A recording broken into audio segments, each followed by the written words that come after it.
Shalom, jemaat yang dikasihi oleh Tuhan. Apa kabar? Tentunya kita berharap kita sekalian di dalam keadaan yang baik, keadaan yang sehat. Kita bersyukur satu minggu boleh kita lewati, dan satu minggu ini kita mengalami banyak perkara yang luar biasa bersama dengan Tuhan. Maka mari kita bersyukur kepada Tuhan. Mari kita beribadah kepada Tuhan. Marilah kita mengarahkan hati kepada Allah.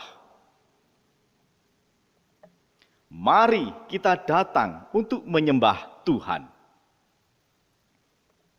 Pertolongan kita datangnya dari Tuhan yang menciptakan langit dan bumi serta segala isinya. Kiranya kasih karunia dan damai sejahtera dari Allah Bapa, Putra, dan Roh Kudus menyertai engkau sekalian.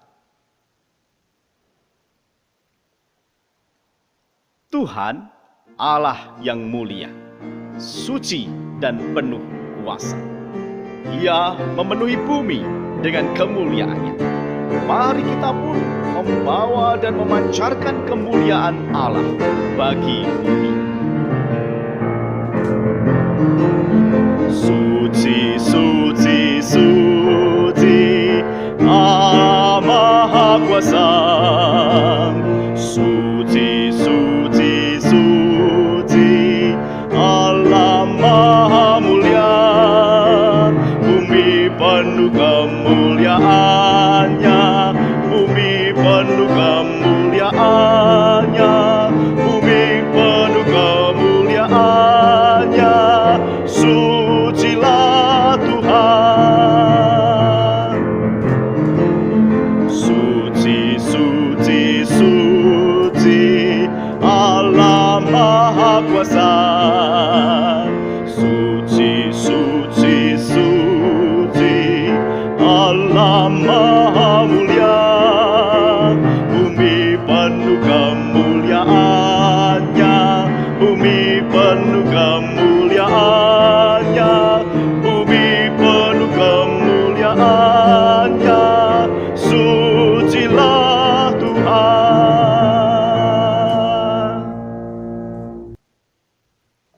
Sebab itu, Tuhan menanti-nantikan saatnya, hendak menunjukkan kasih-Nya kepada kamu. Sebab itu, Ia bangkit, hendak menyayangi kamu. Sebab Tuhan adalah Allah yang adil. Berbahagialah semua orang yang menanti-nantikan Dia. Jemaat yang dikasihi oleh Tuhan, Tuhan sungguh mengasihi kita. Dia mengorbankan segala yang terbaik demi menyelamatkan kita. Namun, apakah kita menyadari akan hal ini, sehingga kita mau hidup bagi Tuhan? Jika kita menilik diri kita dengan jujur, sesungguhnya kita telah hidup bagi diri kita sendiri. Kita telah hidup bagi dunia ini, bahkan kita telah hidup bagi iblis. Mari saat ini kita datang kepada Tuhan.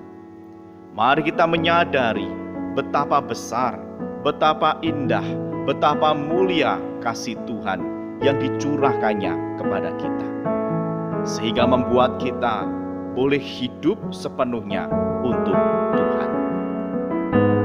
Kemanakah aku dapat pergi, menjauhi roh-Mu yang suci, Kau sahabat, dan Kau dekat.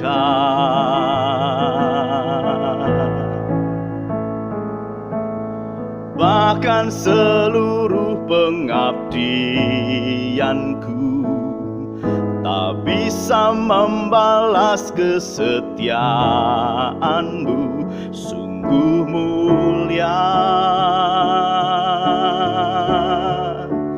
dan berharga,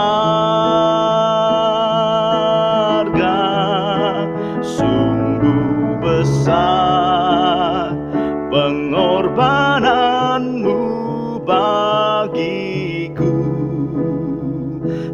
terlalu dalam untuk dimengerti. Sungguh besar, sungguh indah yang kau pikirkan tentangku, tak terselami bagiku. Sungguh indah.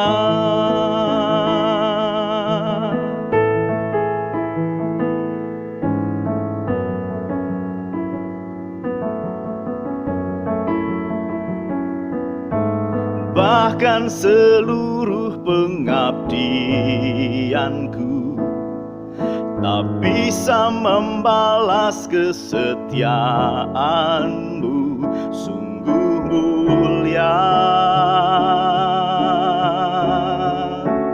dan berharga,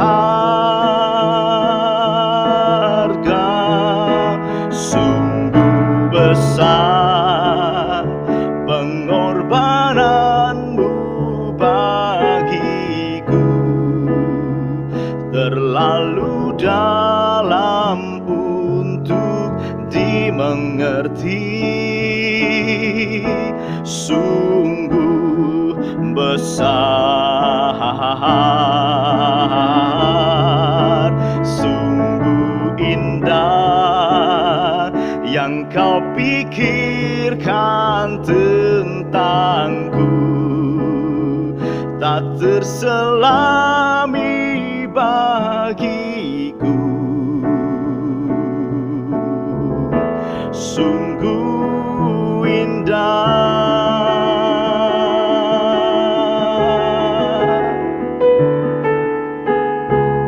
Tuhan sangat mengasihi kita. Tuhan mengorbankan segalanya untuk kita. Sungguh besar kasih Allah, sungguh indah pemeliharanya bagi hidup kita.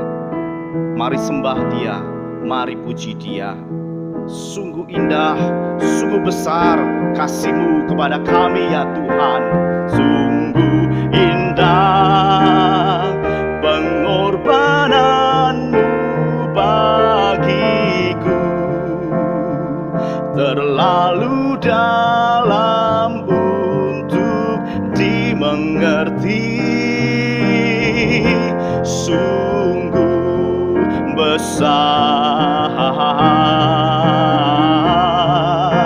sungguh indah yang kau pikirkan tentangku, tak terselami bagiku. Sungguh indah, sungguh indah, sungguh indah.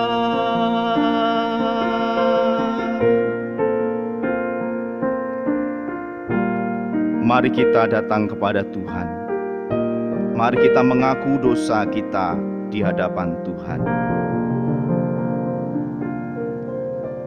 Tuhan, kami sadar betapa Engkau mengasihi kami dengan kasih yang begitu besar. Engkau selalu memikirkan yang terbaik untuk kami. Dan Engkau juga melakukan yang terbaik untuk kami. Engkau rela mengorbankan segala-galanya bagi kami.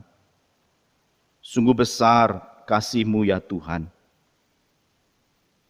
Namun kami juga menyadari bahwa kami sering melupakan kasih Tuhan. Kesenangan duniawi telah mengalihkan pandangan kami dari Tuhan. Tantangan hidup yang berat membuat kami mengesampingkan kuasa Tuhan dari hidup kami. Kami lari dari Tuhan, kami menjauh dari Tuhan. Tetapi Tuhan tidak pernah meninggalkan kami. Bahkan Tuhan terus mendekat kepada kami. Ampunilah kami ya Tuhan. Tolonglah kami berani meninggalkan kesenangan duniawi dan mau mendekat kepada Tuhan. Tolonglah kami mempercayai Tuhan dalam segala keadaan, agar hidup kami terus terarah kepada Tuhan, berjalan di dalam jalan-jalan Tuhan. Terima kasih untuk pengampunan yang telah Tuhan berikan kepada kami. Kami memohon di dalam nama Tuhan Yesus. Amin. Jemaat yang dikasihi oleh Tuhan, dengarkanlah berita anugerah yang diambil dari 1 Yohanes 1 ayat yang ke-9. Demikianlah janji Tuhan kepada kita. Jika kita mengaku dosa kita, maka Ia adalah setia dan adil, sehingga Ia akan mengampuni segala dosa kita dan menyucikan kita dari segala kejahatan. Berbahagialah orang yang telah diampuni pelanggarannya, yang dosanya ditutupi. Berbahagialah manusia yang kesalahannya tidak diperhitungkan Tuhan. Dan sebagai respon kita atas pengampunan yang sudah kita terima, mari kita berkomitmen untuk hidup bagi Tuhan, sebagaimana yang diperintahkan di dalam firman Tuhan. Mazmur 16 ayat 8-9. Mari kita membaca bersama-sama petunjuk hidup baru. Aku senantiasa memandang kepada Tuhan, karena Ia berdiri di sebelah kananku. Aku tidak goyah. Sebab itu hatiku bersuka cita dan jiwaku bersorak-sorak, bahkan tubuhku akan diam dengan tentram. Bapak, Ibu, Saudara yang dikasihi oleh Tuhan, Tuhan telah menjadikan kita, dan Tuhan menjadikan kita sangat istimewa. Tuhan menyediakan semua yang terbaik bagi kita. Dia memelihara kita dengan sempurna. Semua yang diperbuat bagi kita adalah yang terbaik. Dan di dalam semua yang telah Tuhan sediakan itu, Tuhan mau hidup kita menjadi berarti. Berarti bagi sesama, agar sesama kita pun juga mengenal kebaikan Tuhan melalui hidup kita. Dari semula telah Kau tetapkan hidupku dalam tangan-Mu, dalam rencana-Mu Tuhan. Rencana indah telah Kau siapkan bagi masa depanku yang penuh harapan.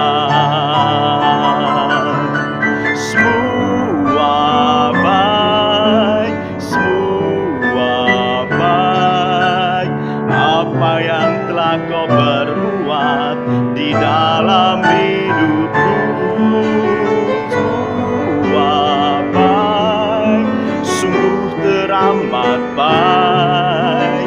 Kau jadikan hidupku berarti.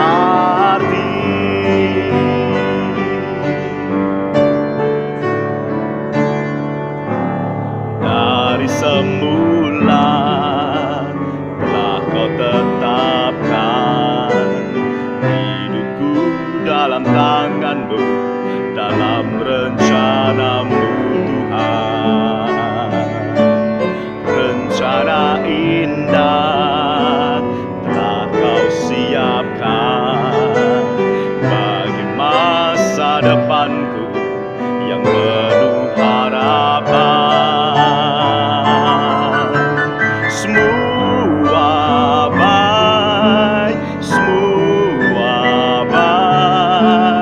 Apa yang telah Kau perbuat di dalam hidupku, semua baik, sungguh teramat baik.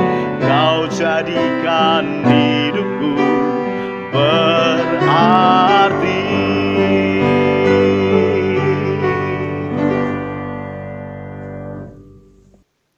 Mari kita bersama dengan umat Tuhan di sepanjang segala zaman dan tempat. Mari kita mengikrarkan pengakuan iman kita, seturut dengan pengakuan iman rasuli.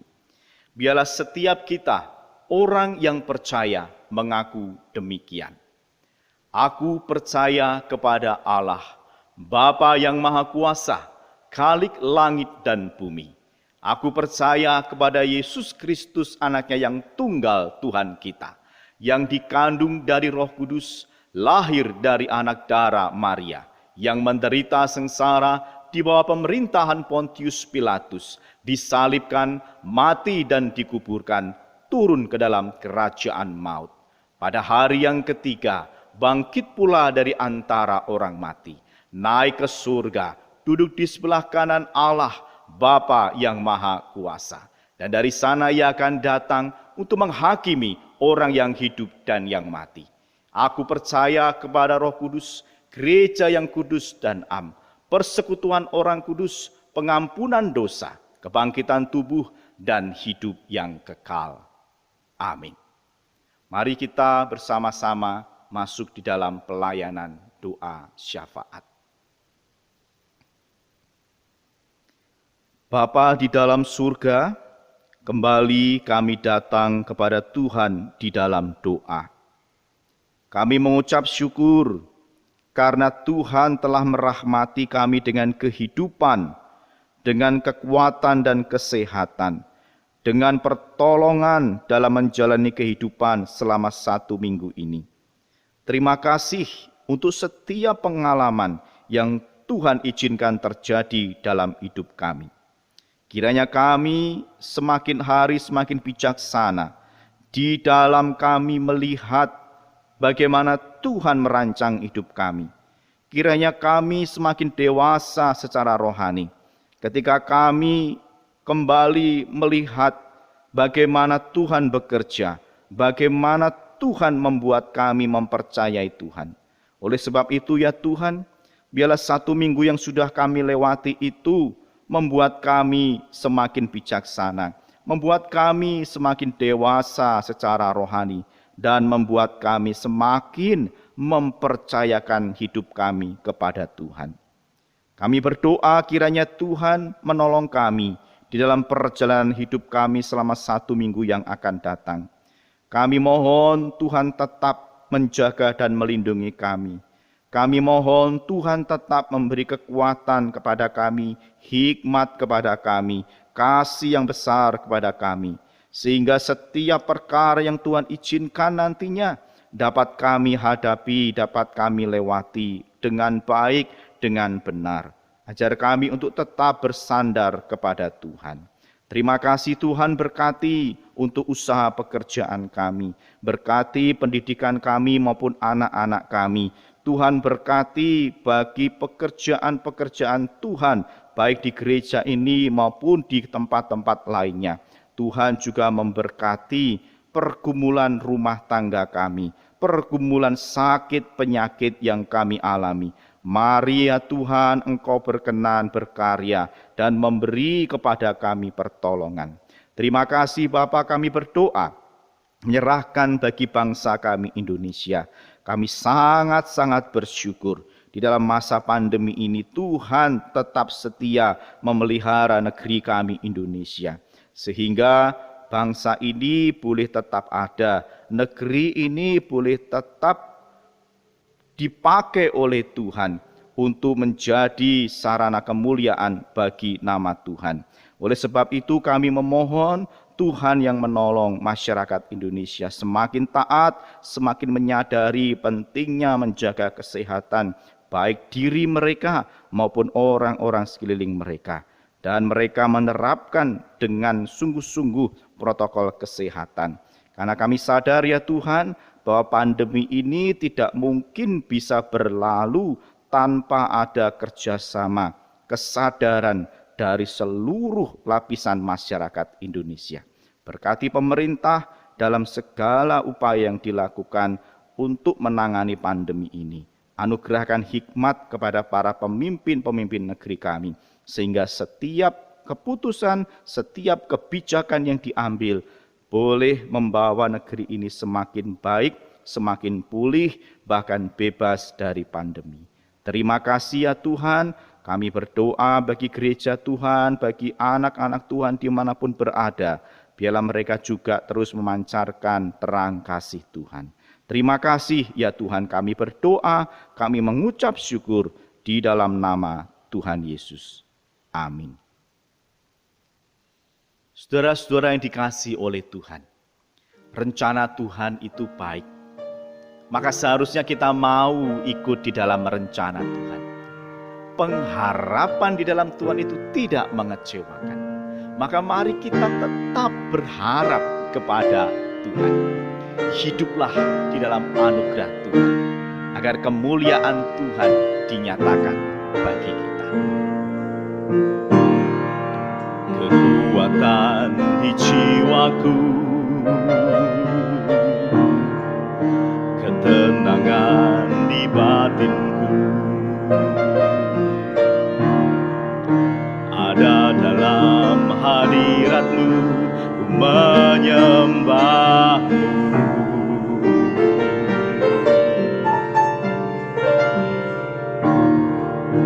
Tersungkurku di kaki-Mu, rasakan hadirat-Mu. Takkan ku melepaskan-Mu, Kau cahaya bagiku. Mengiring-Mu seumur hidupku, masuk dalam rencana-Mu Bapa. Pikiranku, kehendakku, ku serahkan padamu. Harapanku hanya di dalam-Mu, ku kan teguh bersama-Mu Tuhan. Jadikanku rencana-Mu untuk kemuliaan-Mu.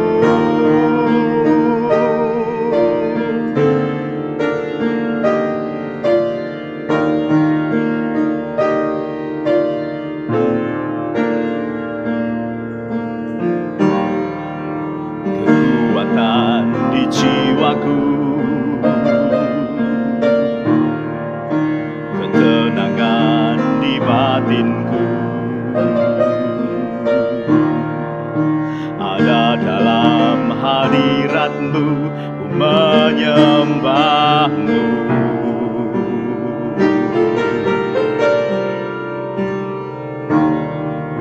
Tersungkurku di kaki-Mu, rasakan hadirat-Mu. Takkan ku melepaskan-Mu, Kau cahaya bagiku. Mengiring-Mu seumur hidupku, masuk dalam rencana-Mu Bapa. Pikiranku, kehendakku, ku serahkan padamu. Harapanku hanya di dalam-Mu, ku kan teguh bersama-Mu Tuhan. Jadikanku bencana-Mu untuk kemuliaan-Mu.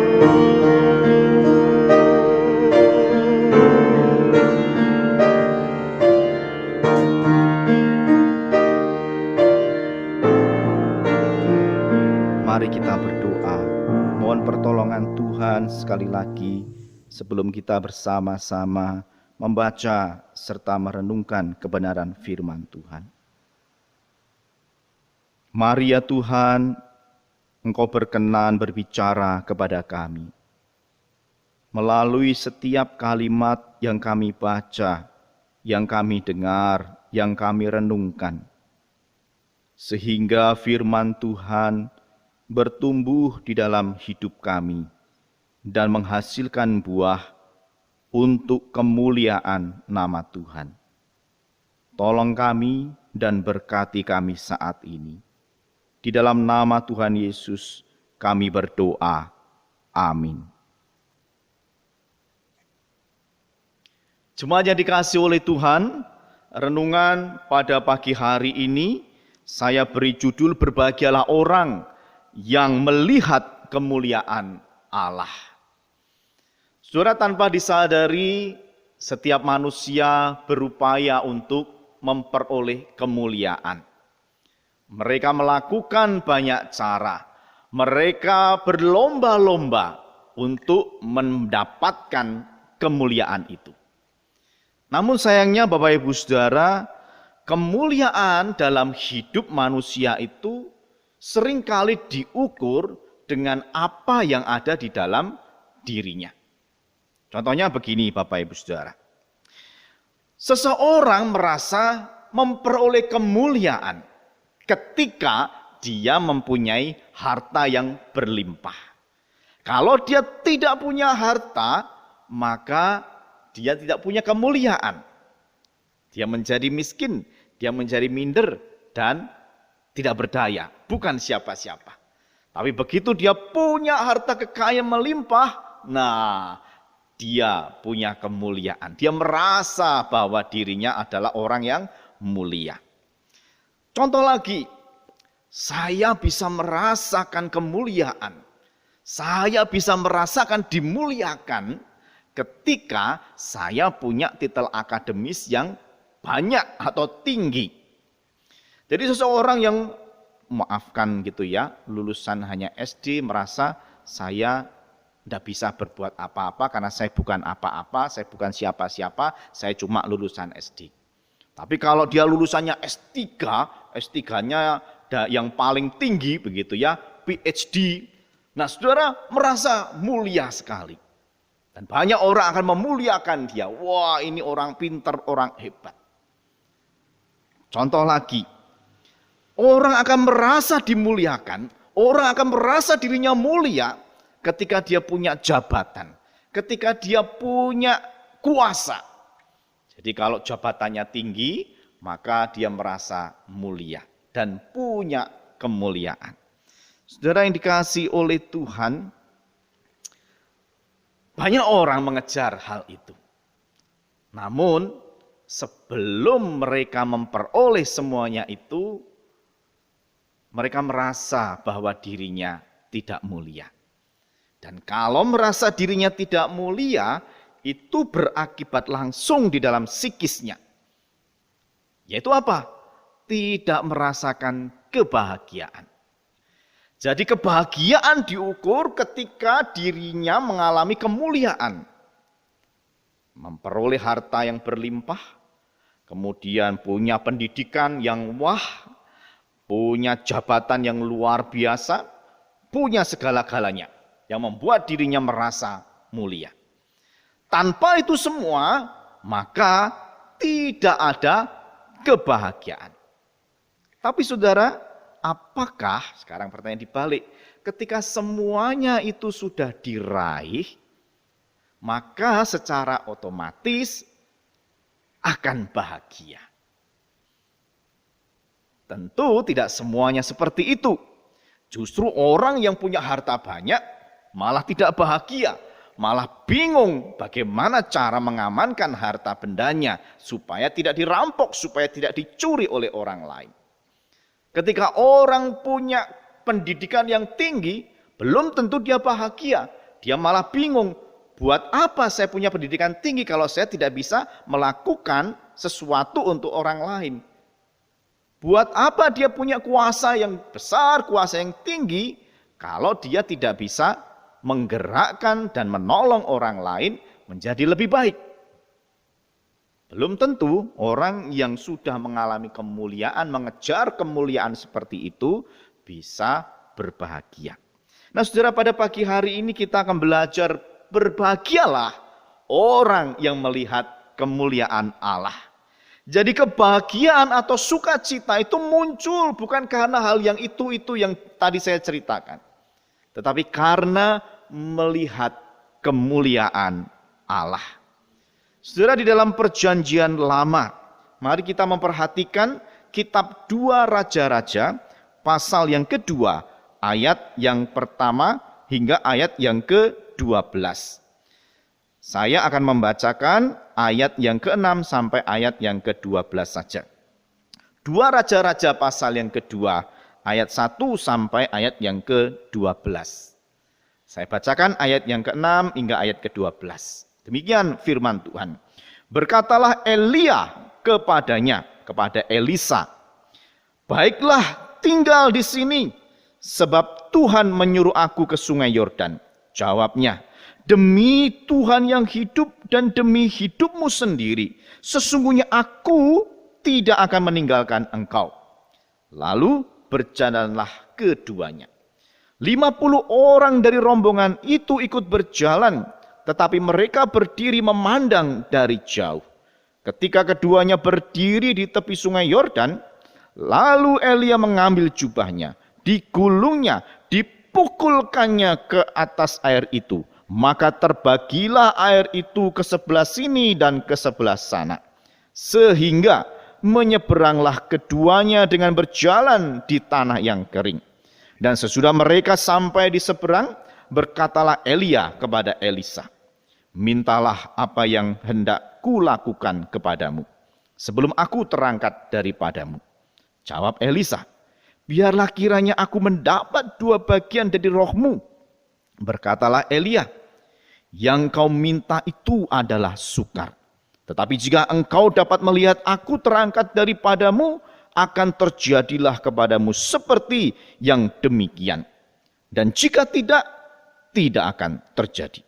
Sedang mereka berjalan terus sambil berkata-kata, tiba-tiba datanglah kereta berapi dengan kuda berapi memisahkan keduanya. Lalu naiklah Elia ke surga dalam angin badai. Ketika Elisa melihat itu, maka berteriaklah ia, Bapakku, Bapakku, kereta Israel dan orang-orangnya yang berkuda. Kemudian tidak dilihatnya lagi.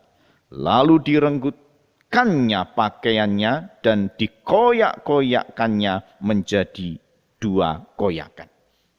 Saudaraku yang dikasihi oleh Tuhan, di dalam bagian ini ada peristiwa yang menakjubkan. Yaitu apa?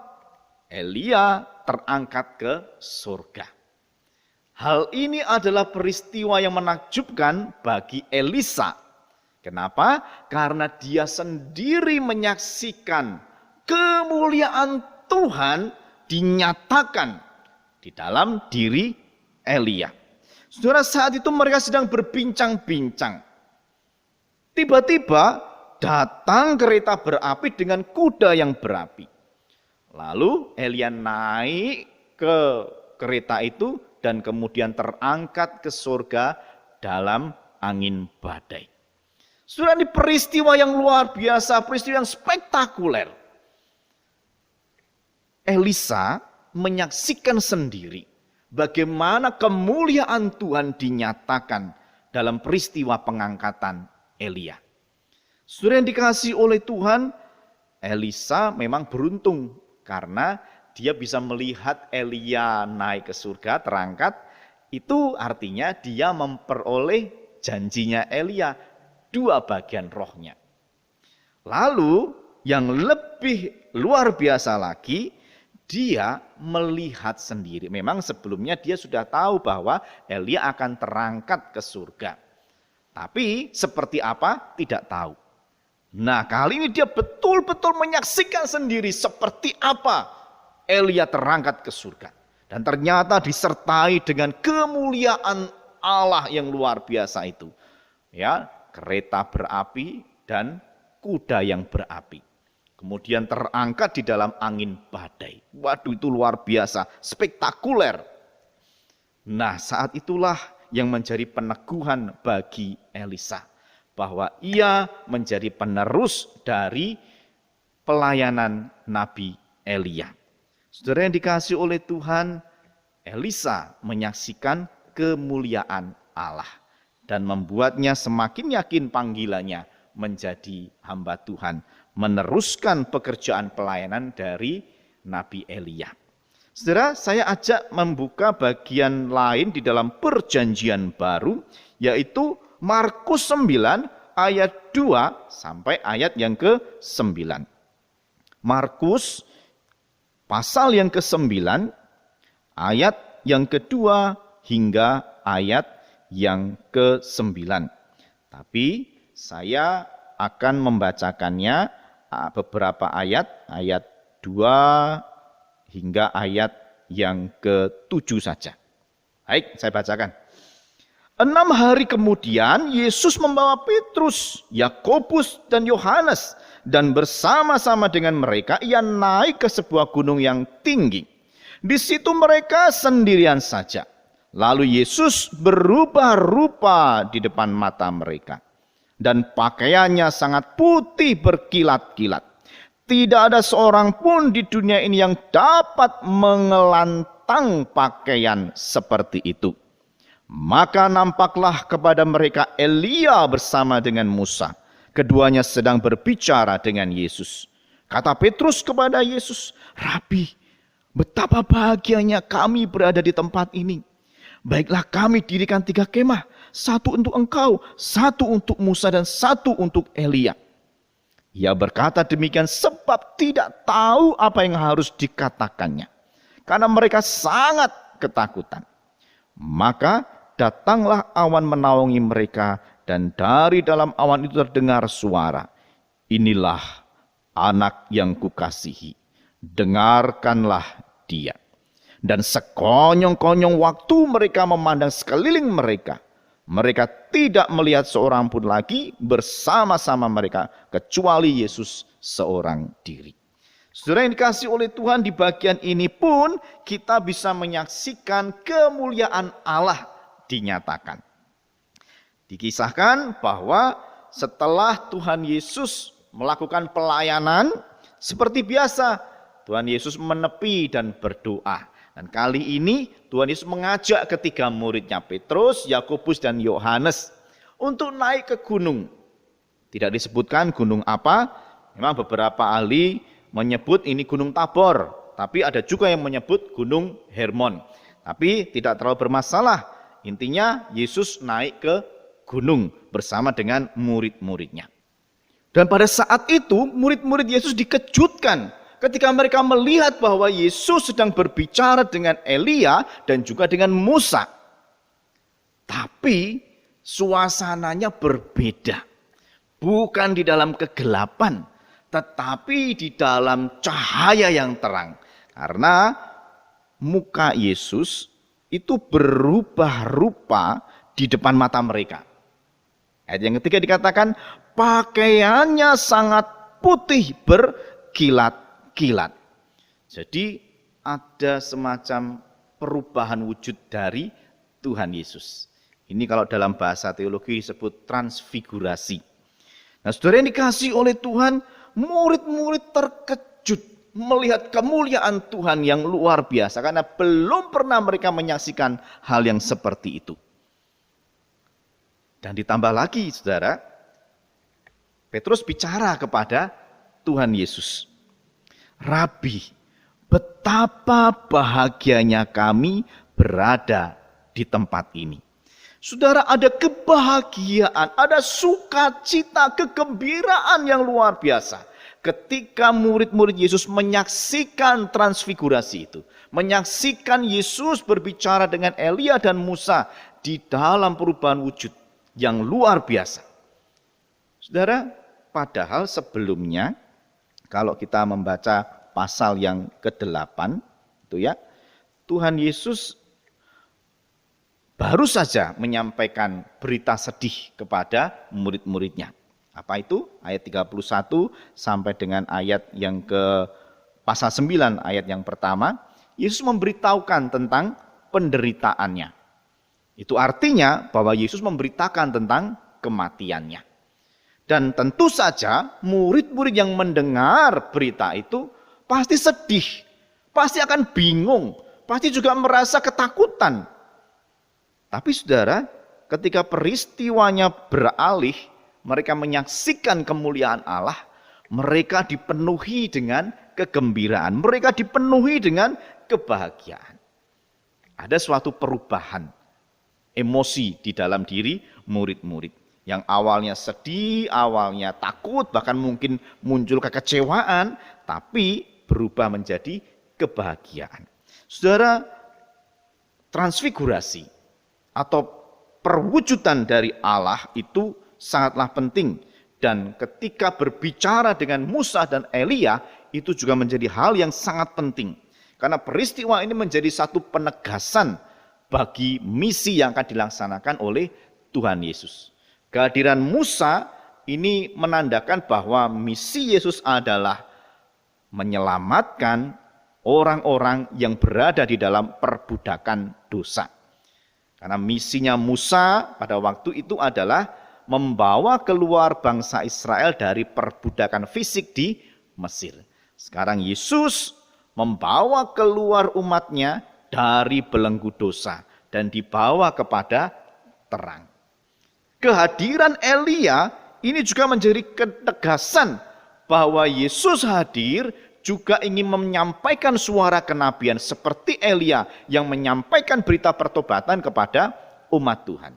Yesus sebagai nabi pun juga mewartakan berita pertobatan kepada umatnya.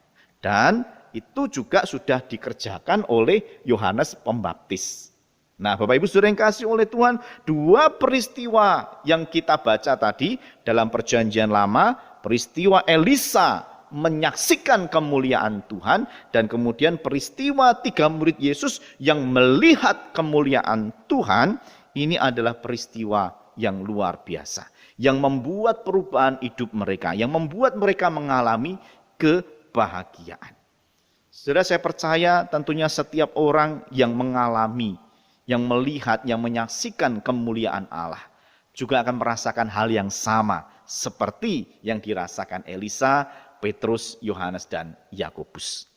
Saudara yang dikasihi oleh Tuhan, yang menjadi pertanyaan, apakah kemuliaan Tuhan itu hanya sebatas peristiwa-peristiwa yang spektakuler yang kita baca tadi?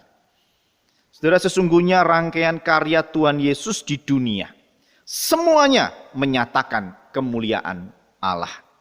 Jadi ketika Yesus datang ke dalam dunia dalam rupa seorang bayi yang lemah, yang terbatas, itu sesungguhnya adalah kemuliaan Allah.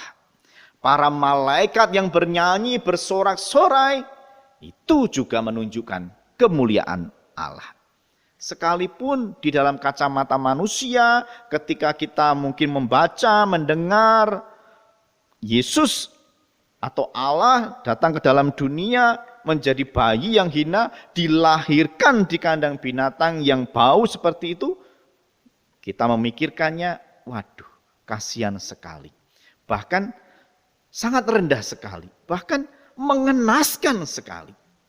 Tetapi ini adalah pernyataan kemuliaan Allah. Saudara, ketika murid-murid mendengar bahwa Yesus itu akan disalibkan, akan menderita, akan mati, mereka menjadi marah, mereka menjadi takut, mereka menjadi kecewa. Tapi ketika menyaksikan kemuliaan Tuhan bersama dengan Musa dan Elia, mereka berbahagia.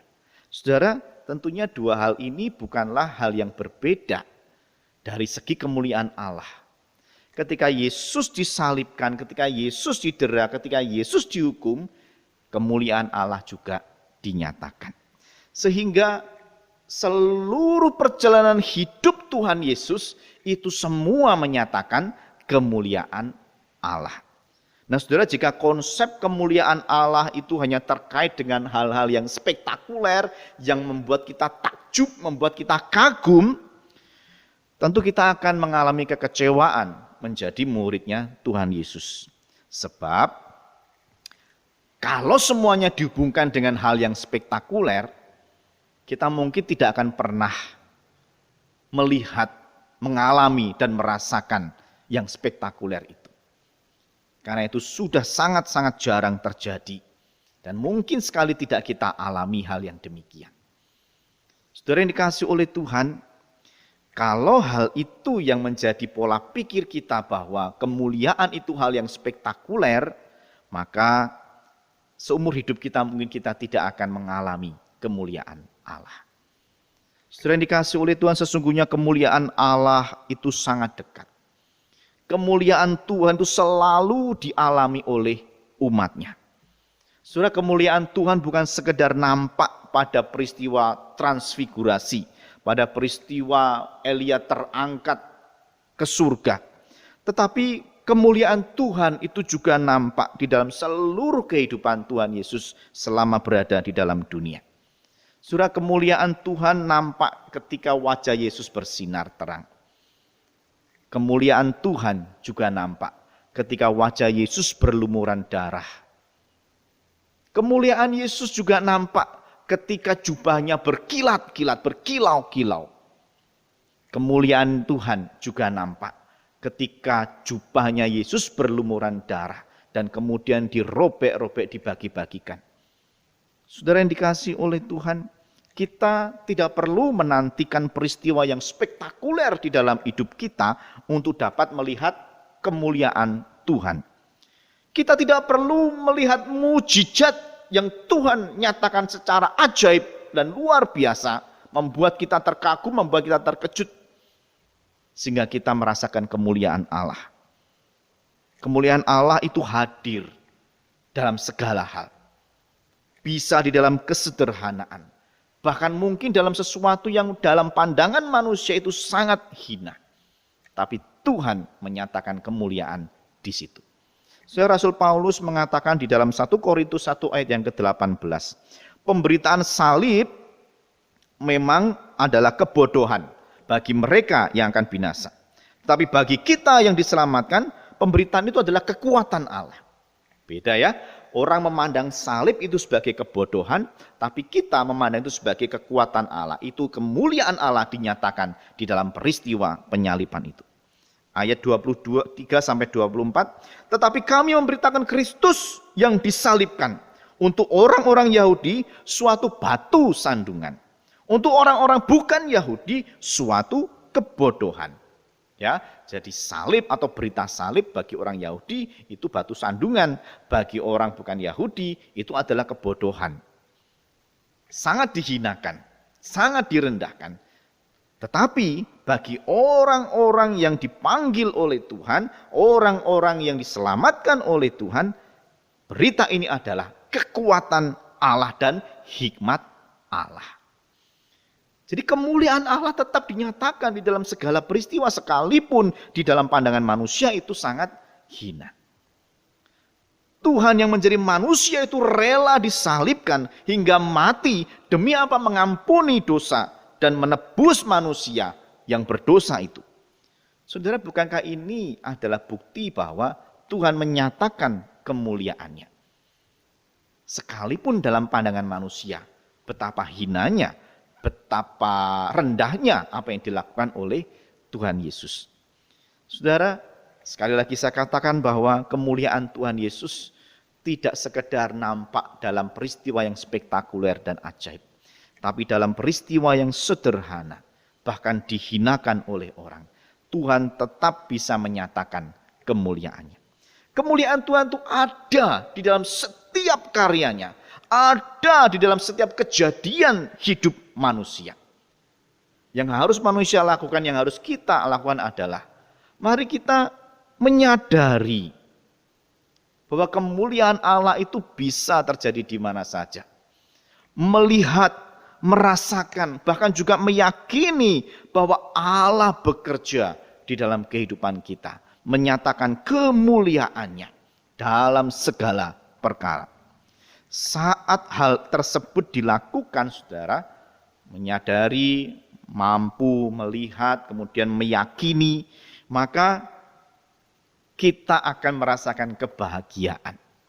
Tidak perlu harus menantikan yang spektakuler baru kita merasa bahagia.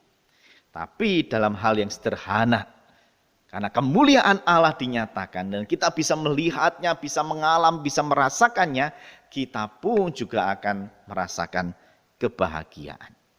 Tapi kalau kita hanya menanti-nantikan yang spektakuler, kita pasti akan mengalami kekecewaan. Dan hilanglah kebahagiaan kita. Saudara yang kasih oleh Tuhan, mari sejenak kita memikirkan hal-hal ajaib apa yang telah Tuhan kerjakan dalam hidup kita sampai pada hari ini. Apakah karena hal ajaib itu yang membuat kita berbahagia karena kita tahu dan melihat itu adalah kemuliaan Tuhan? Mari kita juga kembali memikirkan hal-hal sederhana apa yang sudah kita alami. Apakah kita pada akhirnya tidak bisa berbahagia karena hal-hal yang biasa-biasa saja, tidak yang spektakuler? Atau kita tetap bisa berbahagia karena melihat kemuliaan Allah tetap dinyatakan? Saudara yang dikasihi oleh Tuhan, jangan sampai mata kita itu dikaburkan, dibutakan oleh hal-hal yang spektakuler, sehingga kita tidak bisa melihat kemuliaan Tuhan dalam perkara yang sederhana. Ketika hari ini kita masih bisa melihat matahari, itu adalah kemuliaan Allah yang Tuhan nyatakan di dalam hidup kita. Ketika kita bisa merasakan kehangatan sinar matahari, itu adalah kemuliaan Allah yang Tuhan nyatakan dalam hidup kita. Ketika kita bisa bangun dari istirahat malam kita, kita bisa bergerak, kita bisa melihat, kita bisa bernafas, dan kita bisa beraktivitas. Bukankah ini bukti Tuhan menyatakan kemuliaannya kepada kita? Ketika kita masih bisa bekerja, menghasilkan sesuatu yang baik dari pekerjaan kita itu, kita masih bisa melihat anak-anak kita sekolah, sekalipun sekolahnya dari rumah. Kita masih bisa beribadah pada saat ini, masih bisa menyembah Tuhan pada saat ini, sekalipun dari rumah masing-masing. Sebenarnya ini menyatakan kemuliaan Allah. Saudara, kemuliaan Allah tidak hanya hadir dalam peristiwa yang spektakuler, tapi juga hadir di dalam peristiwa yang sederhana.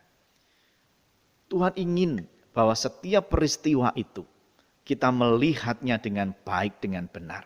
Sehingga kita selalu mengalami kebahagiaan.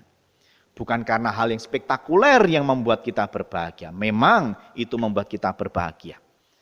Tetapi jangan sampai mata kita menjadi buta karena hal yang spektakuler itu. Sehingga tidak dapat melihat hal yang sederhana sebagai pernyataan dari kemuliaan Allah.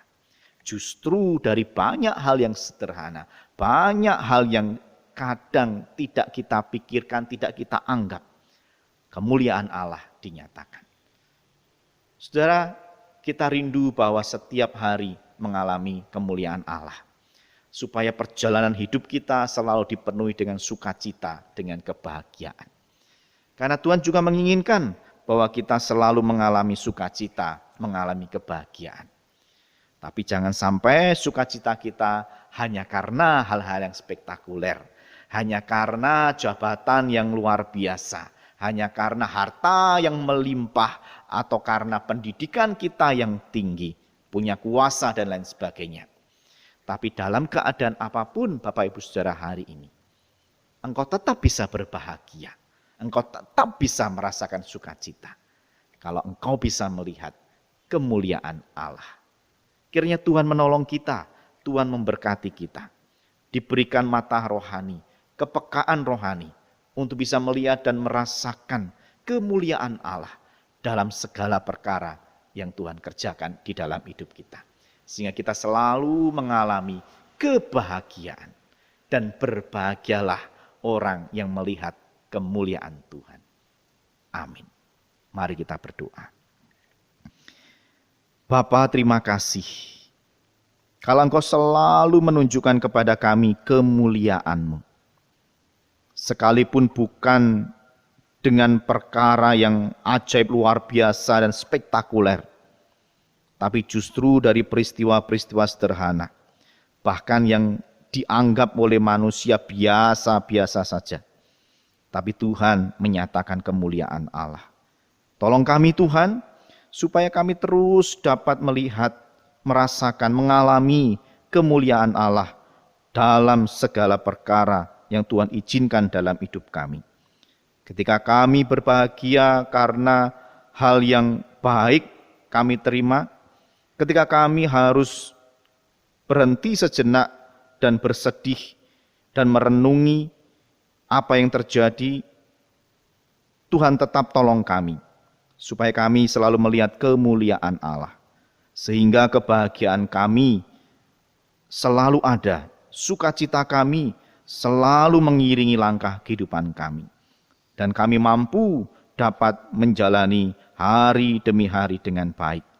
Secara khusus di dalam masa pandemi ini, kiranya kami tetap bisa melihat, merasakan, dan mengalami kemuliaan Allah. Hingga kami memiliki sukacita, kebahagiaan, kegembiraan yang berlimpah-limpah. Terima kasih Tuhan, kami berdoa di dalam nama Tuhan Yesus. Amin. Bapak Ibu Saudara yang dikasihi oleh Tuhan, mewakili majelis, kami menyampaikan ucapan terima kasih atas dukungan Bapak Ibu Saudara bagi pekerjaan Tuhan di GKT 2 melalui persembahan yang sudah Bapak Ibu sampaikan. Kiranya Tuhan terus memberkati pekerjaan, kesehatan Bapak Ibu Saudara, sehingga Tuhan dapat terus memakai Bapak Ibu Saudara bagi kemuliaan nama Tuhan. Mari kita mengakhiri ibadah pada pagi hari ini. Mari kita membawa hidup kita sepenuhnya untuk memuliakan nama Tuhan. Mari kita menaikkan segala pujian, hormat, dan kemuliaan bagi Allah Tritunggal. Puji Allah Bapa Putra, puji Allah Roh Kudus, ketiganya yang esa, pohon selamat, sumber berkat.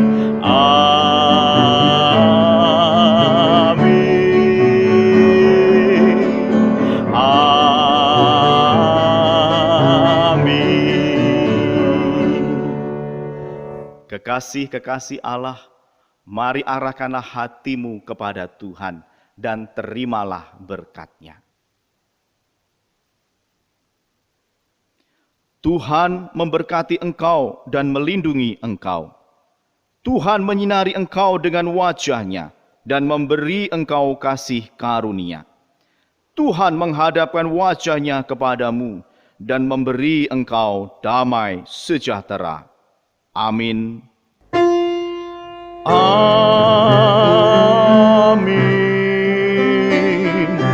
Amin.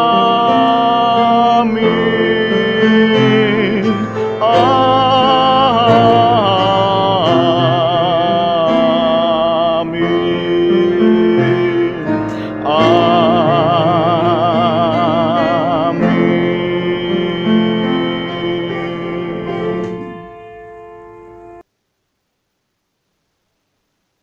Kebaktian selesai, jemaat dipersilahkan mengambil saat teduh.